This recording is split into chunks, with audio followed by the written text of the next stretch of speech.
Despite a few creepy instances as a child, there has only been one time in my adult life that I have truly felt primal fear. My apologies if it's a little long, but trust I'm being concise as possible and need to explain the surroundings a little bit first. I live in a village in the middle of the English countryside. To paint an accurate picture of its size, it has a population of 4,000 but feels more like 1,000 due to its spread out nature and being surrounded on all sides by lots of fields, farms, that eventually connects onto a pretty famous forest. It's kind of in the middle of nowhere, and because of this, has notoriously bad phone and internet connections. Having lived here all my life, I know the place like the back of my hand. I know where all the public footpaths through the woods and fields are, where they connect, which are shortcuts, where to cross deep streams, etc. I have gone on walks in the area throughout my childhood with parents, and alone as an adult. Nothing bad had happened. I felt safe here. The story takes place last summer in July, after I moved back home from university, had yet to get a job, and smoked a lot of weed, a habit my parents despised, and which I tried to keep hidden from them by going for evening walks. Multiple pre-rolled joints hidden away in my hoodie pocket. As usual this day, they both got home at 5 p.m. We had dinner but chatted for a while longer than usual, as my mom had quite a hectic day and was telling me all about it. Because of this, I ended up heading out for my walk an hour later than usual, around 7 p.m. But as it was summer, the sun was still shining, so honestly, I didn't really notice that it would start getting darker while I was out. The woodland closest to my house is less than 5 minutes away, and you enter through a gate into a farmer's field. You can see across the open area quite far until the first set of small woods obscures your view. That's where I was heading, as I knew this track takes under 2 hours and leads back onto the same path I was standing on now. More than enough time to smoke the 3 joints in my pockets, and for the smell to leave my clothing, I had thought. This entire area was very popular for dog walkers, so it's not unusual to see other people while you are about. And as this is a village, everybody says hello to everybody. I lit my first joint and started walking. I'm just in my own world for a while, until I was less than 100 feet before the entrance of the woods. An elderly man was coming out of them, throwing a ball for his collie dog. I finished my joint and stubbed it out.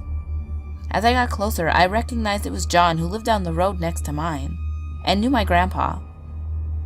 We stopped and said hello as I stroked his dog Max. While talking, I see another man coming out of the woods. No dog. Bright green jacket, very tall, and had a good 10 years on me age-wise. Me and John chat another minute and say goodbye. He warns me not to stay out here too long, as it will start getting dark soon. True, the sky was bright pink and orange. The sun was indeed beginning to set. I hadn't really noticed. I continued down the path towards the man. When we were nearly passing each other, I looked up to make brief eye contact, smile, and say hello, like everyone here does, even if you don't recognize the person. My eyes instantly met his. He was already looking at me, his dark eyes locked on mine. He wasn't smiling. I didn't know him at all, but I knew something was wrong. It was in his eyes. I swallowed my politeness and looked to the ground as we passed. I had lived in my uni's city the past couple years, so I knew a red flag when I saw one, and my country bumpkin manners evaporated. I quickened my pace a little, and before entering the woods, slyly looked back. The guy was still walking in the same direction, following John. I felt relieved, laughed and cursed the weed for making me so paranoid while lighting up another joint, and started walking into the woods. It takes about 30 minutes to follow the path through the woods to the end. The pathway exit opened into another field that led to another set of woods. The sky was now violet, the dimming light having been obscured to me by the trees. I was already smoking my last joint and was near the entrance to the second set of woods when I felt it. Fear. Complete, crippling, absolute fear worked its way like electric through every layer of my flesh. I'd never felt anything like it before or since, but I knew what it was. I whipped around. Standing at the exit of the first set of woods was the man. I could still make out his green jacket in the fading light. He fucking doubled back. And very quickly, too. I had looked back several times while in those trees and he hadn't been there. For a second, I froze, as did he. He knew I'd seen. To sprint the distance between us would take him about 5 minutes. He was obviously in good shape. I threw the spliff and fucking bolted into the woods. The only way I can go. I didn't dare look behind me. I sprinted for a couple minutes before taking a sharp left turn off the path into the trees, hoping to throw him off a bit. But I couldn't see a fucking thing. The light was already darkening and the trees made it 100 times worse, especially as I was now in the thick of them, their branches catching onto my clothes like fingers whipping and scratching my bare legs so bad I bled. I ran and ran, my lungs protesting in pain, hating me for smoking so much, while my heart was throwing itself against my ribcage trying to escape.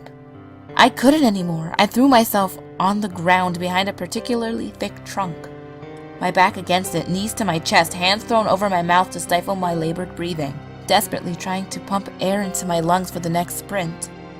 I listened. For the first time, a few seconds passed silently. Then I hear him. Heavy footfall, snapping twigs behind me, and about 20 feet to my left. I dare not look in case he sees me. I have my phone, but I know I'll have little chance of a signal being where I was. And I know he'd hear me talking or see the light from the display. I'm not ashamed to say at this point I started to cry, the tears falling silently down my cheeks. What the fuck? I hear a deep voice exclaim, "Where are you? I know you're here. I saw you." I have to clasp both hands across my mouth to stop my scream from escaping. I can hear him moving around.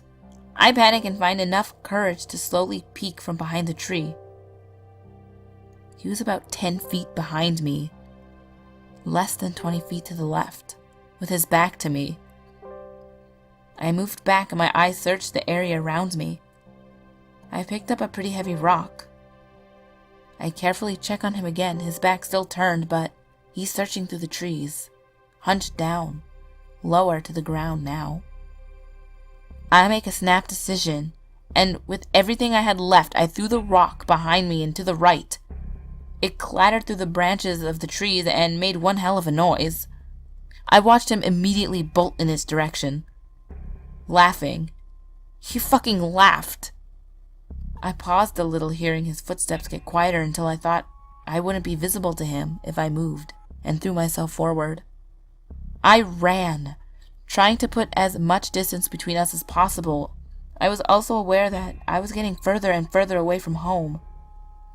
I knew there had to be a stream somewhere close. If I found the stream, I can follow it as it borders the land and ran parallel to some of the footpaths. I ran until the trees finally cleared, and I could just make out another field through them on the other side. I thank God, and push myself a little bit further till I'm out of the trees and the ground disappears below my feet, and I go head over shoulders down the stream embankment. I crash into the water, my mouth open and lungs filling with muddy water. As I sputter it out, I feel both relieved to have found the stream and terrified he's heard me. My phone is now ruined. I slowly make my way downstream as quietly as possible, listening out for him the whole time as the stream borders the woods, looking up periodically just in case. After a while, maybe half an hour, I notice the trees begin to thin out, and I realize this is the edge of the woods where I would have been exiting, and where the pathway connected to the original one I started on. If I ran, I can get home in less than 20 minutes. As quiet as I could, I dragged myself on my stomach, back up the embankment army style, wanting to stay as low as possible. I peeked over the top. I could just make out the opening of the wood exit path about 50 feet away. I sat and scanned the forest line for a couple of minutes, my eyes trying to make out movement despite it being pitch black. Nothing. I couldn't hear anything either. I pushed myself up and sprinted as fast as I could across the field onto the pathway. I knew the gate I'd enter through was the adjoining field. It really wasn't far. I was so happy. "You fucking bitch!" came a screech from across the field. I swear my legs nearly gave out then and there. He had been waiting for me. I turned my head and saw him sprinting out of the woods at full pelt. I screamed and pushed myself further, tears coating my face. All I could do was run. I crossed into the main field now, and I could see the moonlight shining off the metal gate. My house was just 5 minutes away after that. I have never focused on anything as much as that gate. He was faster than me, and getting closer, screaming at me the whole time about how he was gonna slit my throat. I ran and ran. I pushed myself up and over the gate and ran up the road. I dared look as I made the turning for my road. He was still fucking following me. I raced up my driveway and threw myself through the door, running into the living room, screaming and crying hysterically, pointing behind me towards the door. My dad ran outside while my mom grabbed a hold of me as I collapsed, shaking.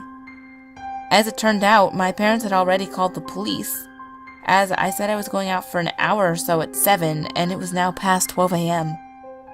And I hadn't answered when they called my now broken phone. It was very unlike me. We called the police again and explained. They came, and I gave a full statement. Both my parents and the police were horrified. Nothing like this happens here. There hasn't been a reported rape or murder in the last 100 years. But one look at me and it was obvious I was telling the truth.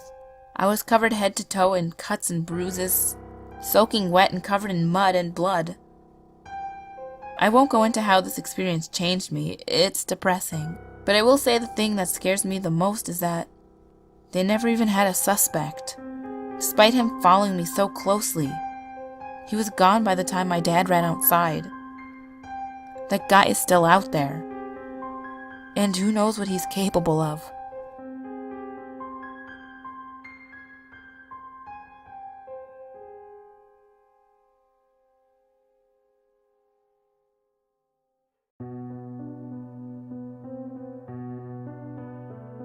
Hey guys, Unit 522 here, and I want to thank you very much for watching my video. I would appreciate it very much if you would share, like, and comment. And if you're new to this channel, become one with the Unity by hitting the subscribe button. If you have a scary story or experience that you want featured on this channel, you can always send it to my email or post it on the Free Horror Stories subreddit. The links for those can be found in the description below. If you would like to help out this channel even more, consider a PayPal donation. And for more updates, be sure to follow me on Twitter.